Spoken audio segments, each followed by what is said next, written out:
பண்ணா பெற்றுக்கு பிள்ளை வாங்கி தெருவுல விட்டோமானால் தெருவு நிறைந்திடுமா தெரிந்த செலவு ஒப்பிடுமா தங்கச்சி பிள்ளை தன் பிள்ளையானால் தவத்துக்கு ஏன் பண்ணா போகணும் ஆமா கடவுளே அப்பதான் சொந்த அத்தை பிள்ளை எடுத்து வளர்க்கலாம் தங்கச்சி பிள்ளை எடுத்து வளர்க்கலாம் அடுத்து வளர்க்கலாமா ஓ அடுத்து வளர்க்கலாம் சரி கடவுளே திங்க மூட்டுக்கு தின்னுட்டு வாடியும் எம்மான்னுட்டு ஆமா நம்ம அண்ணன் இல்லையே நம்ம அண்ணன் பிள்ளையில எப்படி பார்க்கணும்னு அந்த அத்தை மாமியா உணர்ந்தாளா உணர மாட்டாங்க இதுக்கு இடையில அண்ணன் வீடும் தங்கச்சி வீடும் பக்கத்து வீடு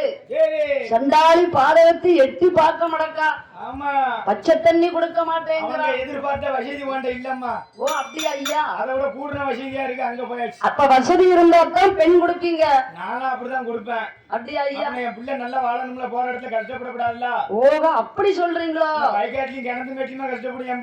என் பிள்ளை வயக்காட்டுல வேலை செய்ய போய் தான் நீங்க பெண் தரமாட்டேன்னு சொல்லிட்டீங்க தரவே மாட்டேன் உனக்கு என் பிள்ளைய உங்க கண்ணுதாங்க என் மகனுக்கு நான் நல்ல பொண்ணை பார்த்து நான் கட்டி வைக்கேன் சரி நான் கட்டி வச்சுட்டேனே ஓ கட்டி வச்சாச்சா நான் என் பிள்ளைய கட்டிட்டேன் அப்படியா ஐயா சரி ஆண்டவனருளால் என் பெருமாள் கிருபையால் என் கணவராசமன்